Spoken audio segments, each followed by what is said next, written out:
All right, so we are going to be filmed again for cable TV, which is a little nerve-wracking for me as always, but I'll try to put it out of my mind and not even think about it. And he already told me it doesn't matter if I slam into the mic like I did the last time. He can edit these things out, which is good to know. Today, thank you for coming. It's a different kind of program. My usual program is I just talk about books for as long as you'll put up with me. Today, it's a little bit different. We're all book lovers here, and we will be talking about books, but there's my program, and there's another program that is run through the Wellesley Council on Aging that we just want to give you a little more information in case you want to join one of the other programs that is out there. And the other programs are, of course, run by my friend Terry Catchpool. How long have you been doing it for now? 5 or 6 years. 5 or 6 years. So I don't know if that's longer than me or not. Here at the Council on Aging. So Terry runs a book discussion group with 4 different subject matters. He's going to give a little bit of information about it, and then he's going to cut back to me, and I'm going to give you a mini book talk, but also a book discussion about how I choose books. So I'm going to give the floor to Terry. Thank you, Lorna. And thank you all for coming. It's nice to be here on a frosty day like this. And I'm now retired, and I spend most of my time reading, which I love. So excuse me my indulgence. Some comments to set up the discussion of the 4 literary discussion groups that I facilitate. Some comments to begin. I find that reading is one of the great comforts of life. Reading is like a verbal spa where we let words wash over us and cleanse our thoughts of negativity and ugliness. There are things more important in life than books, but not many. This is hardly a new idea, and I quote to you from a wonderful history called The Marvelous Solitude, The Art of Reading in Early Modern Europe. And here's what a cardinal, Italian cardinal in the 15th century, wrote to a friend. This is the 15th century, 1400s. There is no object more precious, no treasure more useful and beautiful than a book. Books are full of the voices of the wise. They live, dialogue, and converse with us, inform, educate, and console us. They show us that things belonging to the remotest past are in fact present. They place them before our very eyes. Without books, we should all be brutes. And if you've been watching television lately, you know that we are today surrounded by brutes, left, right, and in the middle. And books can help take us away from all of that. As Emily Dickinson wrote in the beginning of one of her famous poems, there is no frigate like a book to take us to lands far away. You are never alone when you have a book. But while reading alone is a wonderful experience, it is also a great experience to read aloud and share words with friends and neighbors. I'm here today to tell you a little bit about the 4 literary discussion groups that Council on Aging currently offers every month, September to June. Each of the groups features discussion of books, but also the opportunity for the participants to read aloud their favorite passages. Another common factor is a focus on the best works that have been written recently and long ago. The best works by the best writers. We have so little time, why not use it to read the best?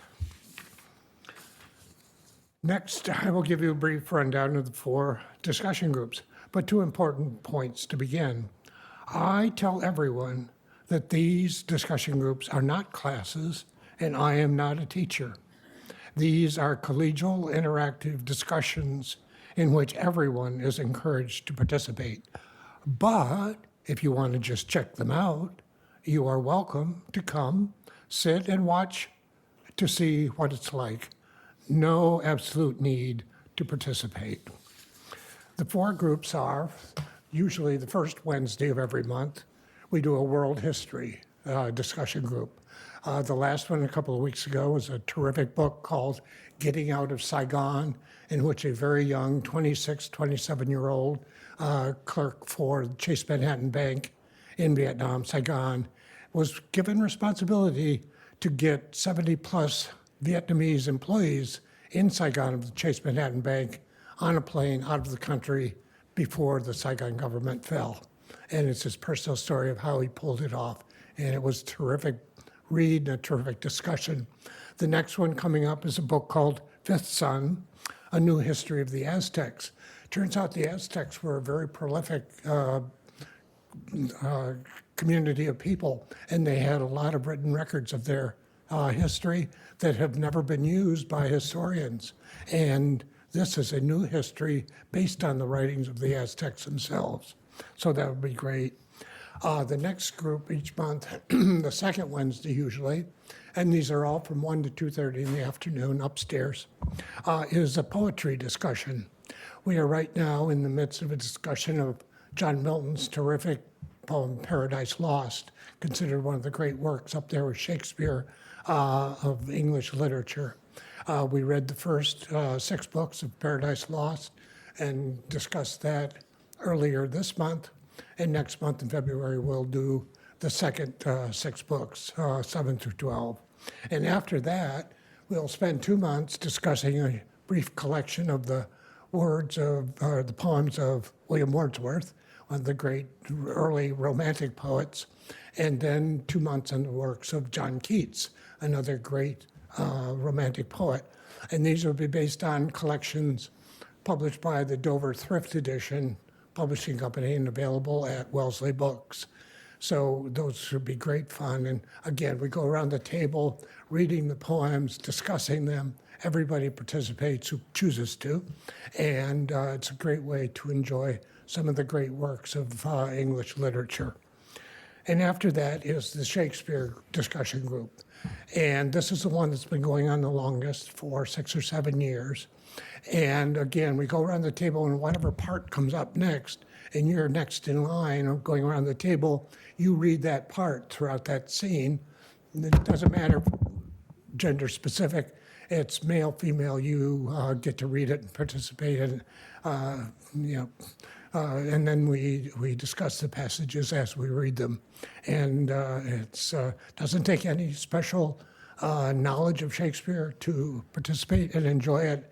It's just relishing some of the great language of our literature. And we're right, tomorrow, we start a discussion of Midsummer Night's Dream, one of Shakespeare's great romantic comedies. And tomorrow we'll discuss Acts 1 and 2, and next month, the third Wednesday of February, we'll do Acts 3, 4, and 5. And then in, where are we? March, April, we'll do one of Shakespeare's great historical dramas, Pericles. And then May and June, we're back to romantic comedies with Measure for Measure. So again, no special knowledge of Shakespeare, no special experience performing Shakespeare, just come and enjoy it. And it's a great interactive group of people to enjoy it with. And then finally, the fourth discussion group is called American Literary Classics. And these are mostly novels, except every season I try to do one play. And the week from tomorrow is the American Literary Classics session for January. And we'll be reading Truman Capote's great nonfiction novel, In Cold Blood. And then in February, the novel we'll read is The Bell Jar, Sylvia Plath, Wellesley's own Sylvia Plath's one novel. And then in March, Alice Walker's The Color Purple.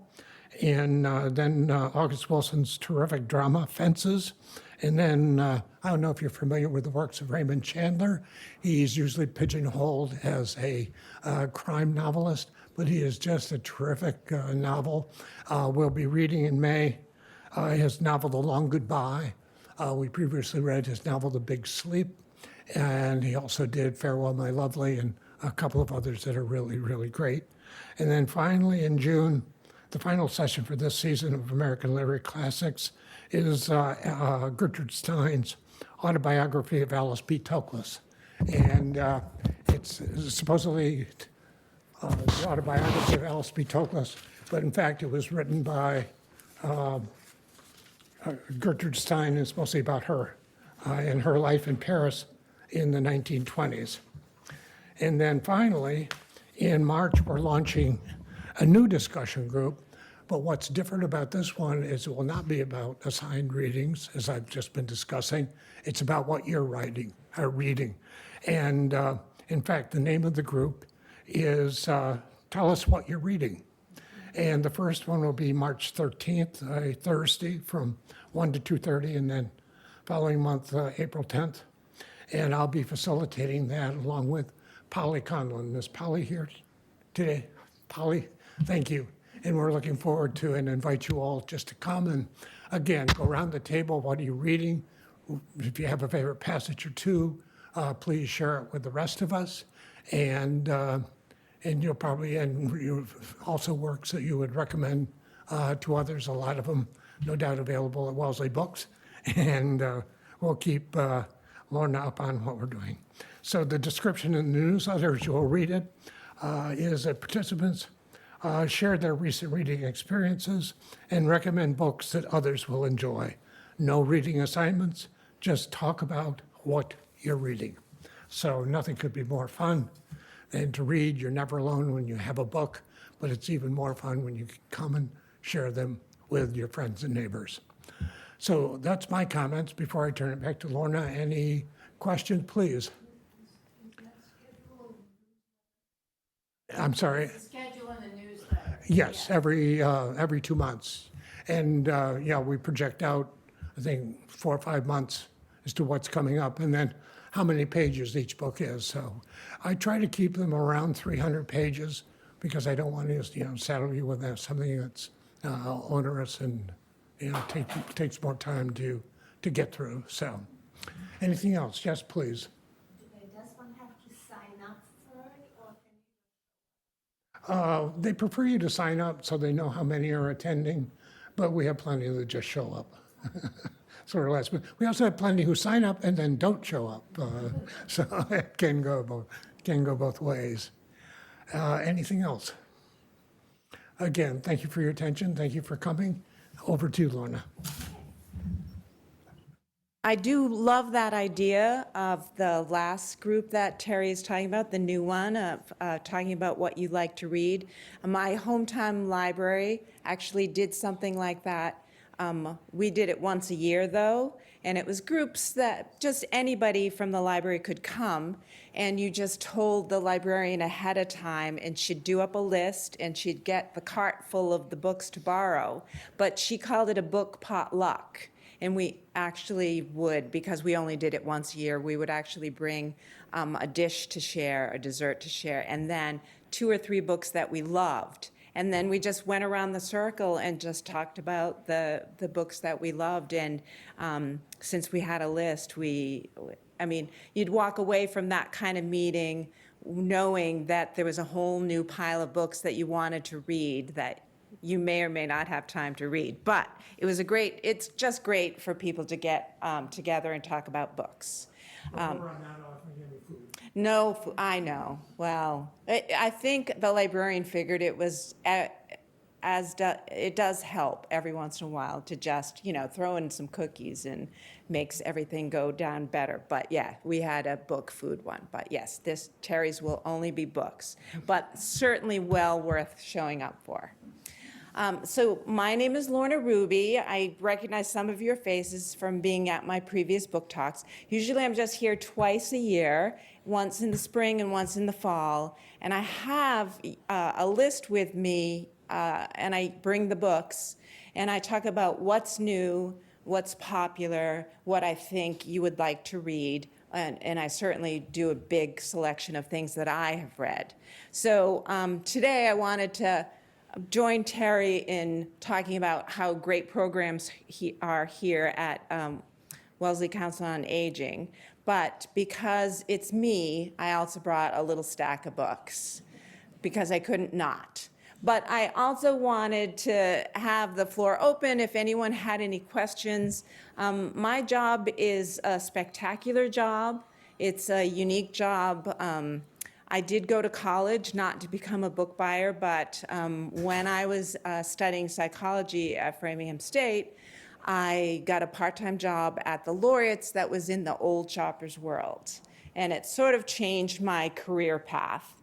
I graduated with my degree. I had a real job in psychology. And when that fell through, I had kept my part-time job. And I just started becoming more involved in the bookstore. I was an assistant manager. I became a manager. I ran 3 different bigger bookstores. And then I became a children's book buyer for the chain of Laureates, which of course was in New England. It was, over 100 stores at one point. But they went out of business. I then worked in Worcester at Tatnuck Booksellers, and I've been with Wellesley Books for the last 21 years. Our owners are now the Coleys, Bill and Jillian Coley. They're a local couple who live in Wellesley, raised their kids here. They have 4 great kids who all at one time worked at the bookstore. So it really is a nice community bookstore.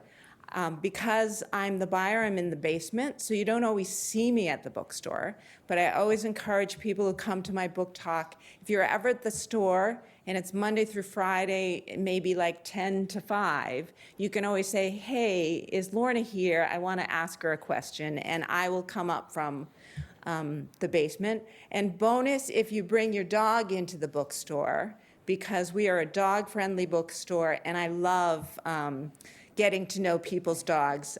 We have a little feature in our newsletter, which is a great resource to find out our events and to find out what our booksellers are reading, but we also feature a dog of the week. And really, it's only two newsletters a month, but we still call them the dog of our week, and it's like a little photo shoot with a dog. And a little bit of his information, and families are usually very happy and proud. So if you have dogs, bring them to the bookstore. I'll be happy to see them.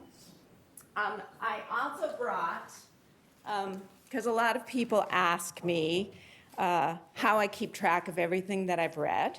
And as a lifelong reader, you all remember your favorite books, and you remember where you were reading a certain book.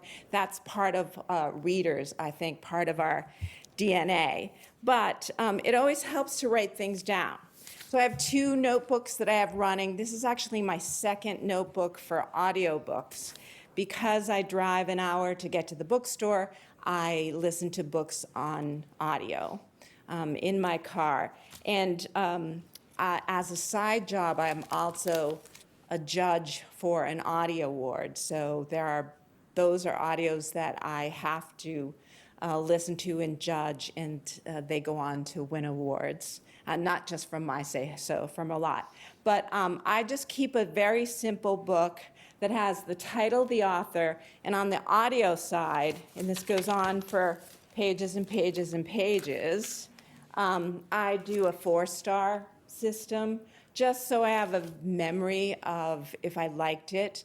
And if you've ever tried listening to audiobooks, I just did hear a study that said when you read a book, you skip all the short words because you know sentences and you know how grammar works. And so even if you're not skimming, your brain just knows to skip things in sentences. But when you're listening to an audiobook, somebody is reading to you, and that person is reading aloud every word in the book. So you get more of the book, you absorb more of the book, and it's just better for your brain. So I spend more time listening, sadly, than I do reading.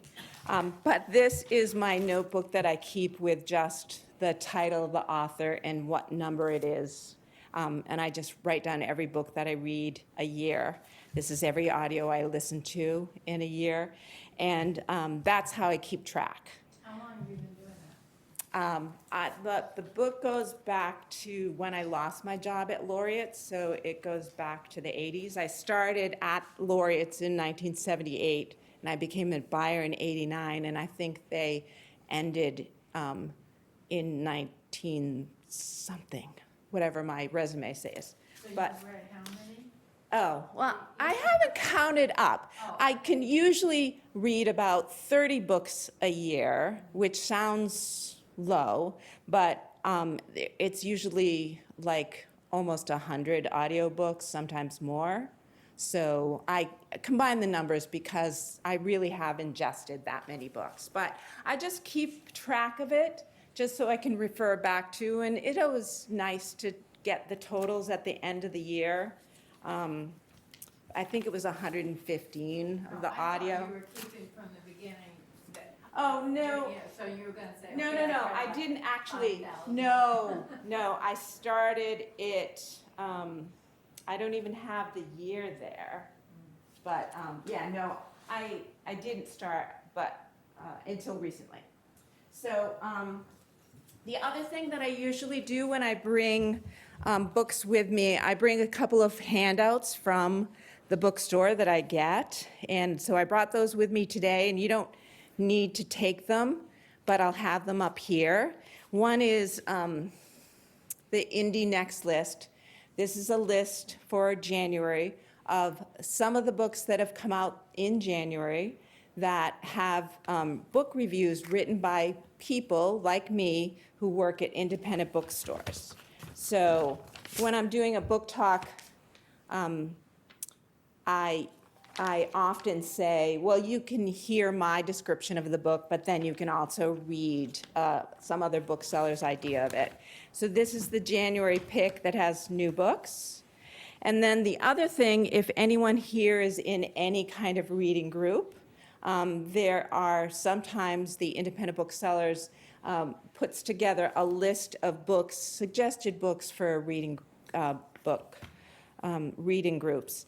And they separate it into historical fiction, coming of age, debuts, that kind of thing. So both of these are available. And then my little list, my little tiny list of what I'm going to talk about today. Because it's the dead of winter and I'm not usually talking in the dead of winter, I took this opportunity to call this my comfort reads of winter. Because normally I talk about spring books or fall books. I can share. Oh, okay. If I can pull one, might get to. There are a lot of trends in bookstores in buying and what's selling, bestsellers, and what appears to be a trend, and has been for a while, are bestsellers from foreign countries. Japanese bestsellers in particular. They're all beautiful little books that have a comforting feel to it. There are usually cats or dogs as characters and groups of people who are getting. Whenever I do a book talk here, I always leave copies of the list. And if somebody wants to grab one for a friend, and again, I feel like I'm almost cheating you by not talking about books for an hour, but it's more about the programs today than the actual book talk, but I couldn't help myself. So, and I won't take a long time. The first pile is just books from our winter display. And oddly, the first 3 books are all books about how to cope with all of our feelings of winter. And as hardy New Englanders, I hope we're all hardy New Englanders here, we understand a little bit of this. The first one has been a bestseller, a New York Times bestseller for a while, Catherine May.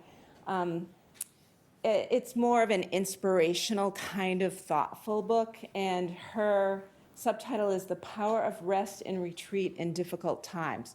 So not just things that happen to us during the winter, but what we tend to want to do in the winter is, be inside, hibernate a little, have blankets, have warm drinks, have warm, comforting food, have warm, comforting books.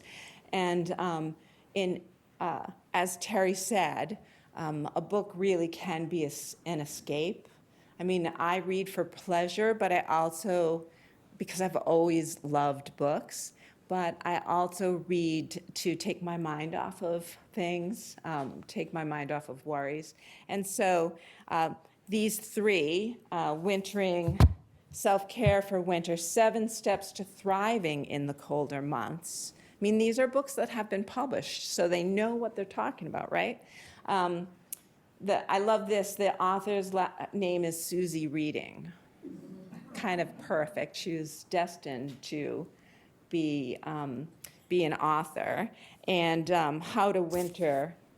Harness your mindset to thrive on cold, dark, or difficult days. So these are all comforting, just spelling it out right on their covers, that if you read these books, you're just gonna, you probably already know what you need to do to comfort yourself, but they've spelled it out for us. So the first 3 are just the self-care nonfiction books that have done very well and sort of take you to a place that you need to go. The very next one is Winter World by Bernd Heinrich. As you can tell from this cover, it is a book in our nature section, and it is mostly about how animals have survived, how they are built to survive in the winter months. That cute little chipmunk who's probably in your stone wall as we speak, waiting for your green flowering buds to come out. He lives, I believe he lives in Western Maine now, and he's a professor of biology at the University of Vermont, so he spends his time between Vermont and Maine.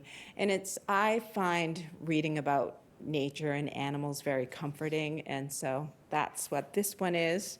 And oddly, I chose one novel from my winter display because you can tell just from the cover why I chose it. It is a book that I've read. It's called The Fox Wife. It's Yangtze Chu is the author. And I believe I may have book talked it before, but another thing that I love about books, the comfort of them, is any book that comes with a map. Some map that really gives you a better insight into where the world that you're entering, this is exactly what the map looks like. You could find your way there.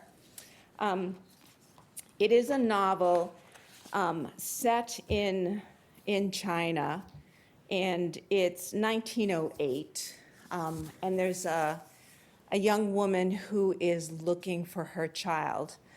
She's one of the characters. The other character who I absolutely loved is an older gentleman. He's a detective, retired, and the reason why he became a detective was, even as a tiny boy, if somebody told him something, he knew if they were lying or not. There was just something that he could always figure out who was lying to him. So he grew up and he becomes a detective. He has a career, and he's retired, but he's been asked to investigate this young woman who has gone missing in this little town. So you get his story, and then you get this other mother who also comes to town, and their stories sort of intermingle and intermix. It's beautifully told. It's like a folk tale, fairy tale kind of thing, and you feel like it's an ancient story. You get a lot of sense of Chinese culture and Chinese manners in just the way that the characters act, and it's very appealing. So that's the wintry part. And the next 3 books all fall into the category of these Japanese bestsellers, or Korean, sometimes Korean bestsellers, that usually have a cat on the cover of it. So there is Before We Forget Kindness. It's part of a series that begins, this is the latest one, but the first book is Before the Coffee Gets Cold. It's by Toshikazu Kawaguchi. He's a playwright, and he started Before the Coffee Gets Cold as a play. It's a play set in a coffee shop, and the characters are the customers and the waitress and the chef.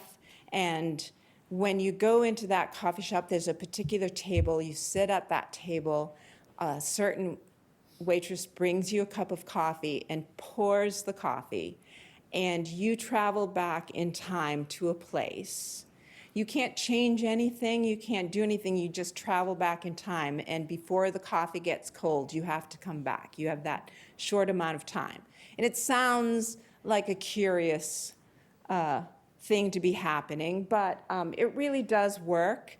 And the beauty of the book and the comfort in the book is you get the individual stories of the people who come to the coffee shop for one reason or another, and you get the stories of the people who work in the coffee shop. So that series has gone on for 4 books, and I highly recommend it. The next one, again, there's a cat on the cover of this book, and I really can't remember a cat in the book, just saying. This one, The Restaurant of Lost Recipes, it's the first. There's a second one. I think I've book talked this. It's a daughter and a father. He is a chef. She is like the waitress. They have a restaurant that's off in a hidden corner of the town. You can hardly find your way there. But they've put an ad in a gourmet magazine, and the ad is, "We are food detectives. If you have a favorite dish from your childhood, from your life that has been lost to you, you come to us, you describe it, we will find it and recreate it for you," which in and itself sounds lovely because we all have big memories tied to food. So what happens is a new customer comes, the father chef serves a huge fascinating meal, just the description of what he serves. Then the person tells the dish that they're missing, whether their mother made it, their father made it for lunch, it's a bento box, it's, that kind of thing.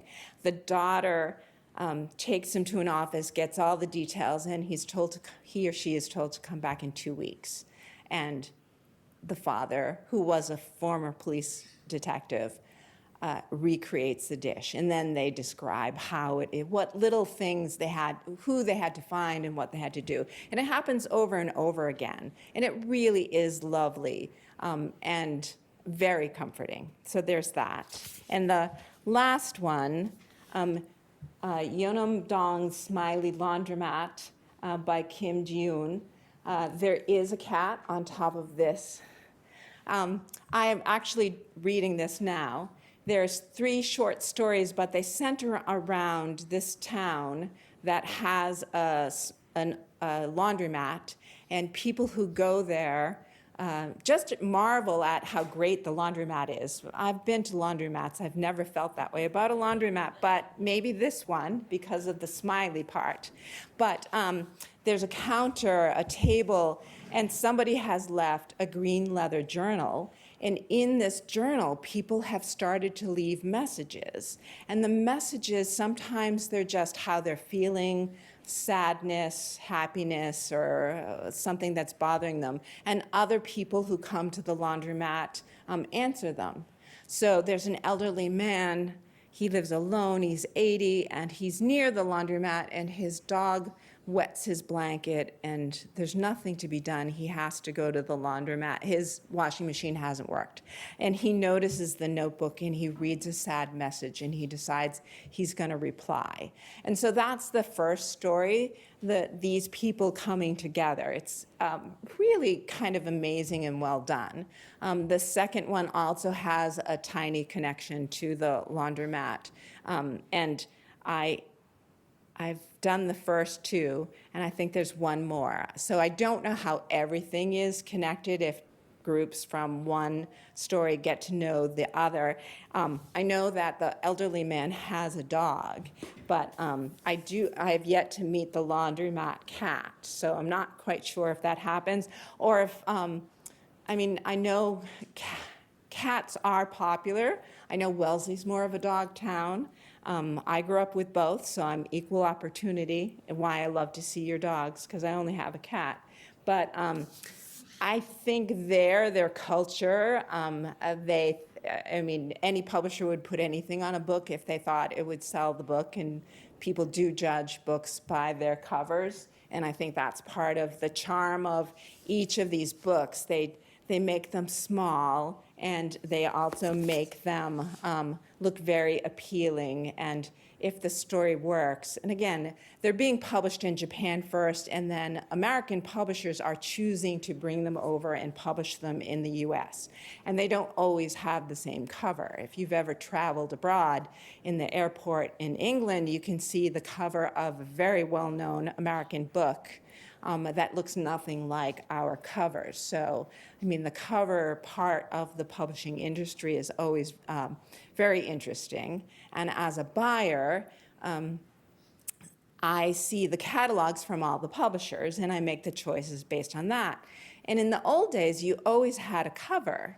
And some days now, because it's an electronic catalog that I'm choosing all the books from, they choose to reveal the cover after the fact.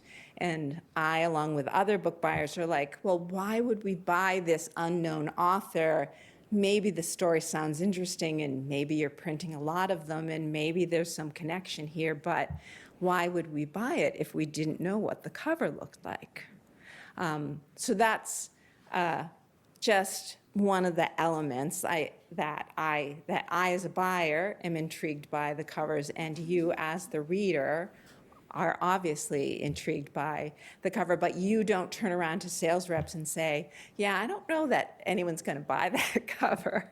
But that's what we sort of do sometimes. But all this to say, these covers are designed to be appealing and comforting.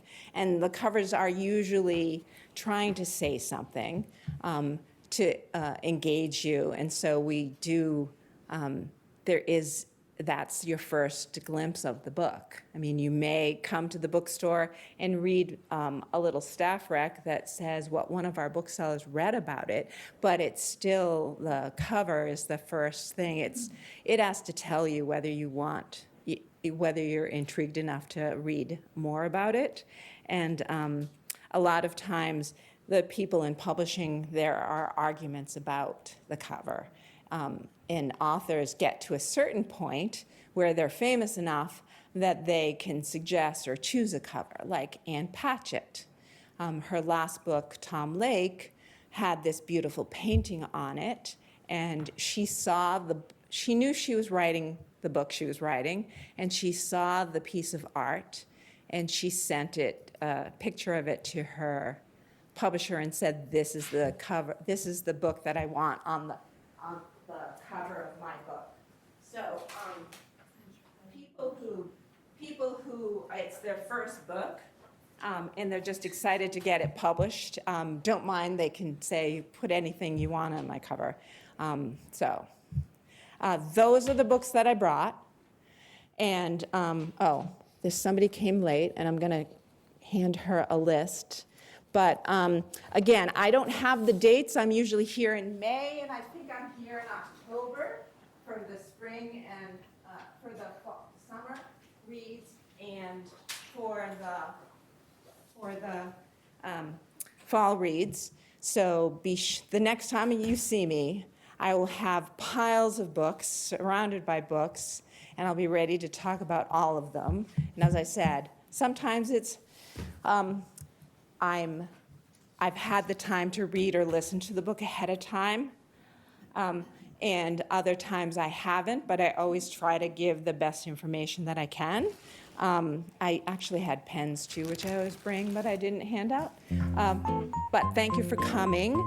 Please consider all of the programs that Terry runs. If you love books, it's good to be with like-minded people and talk about books. And I hope to see you all at my next book talk. Thank you. If anyone has any questions or anything, I'm sure I'm happy to answer.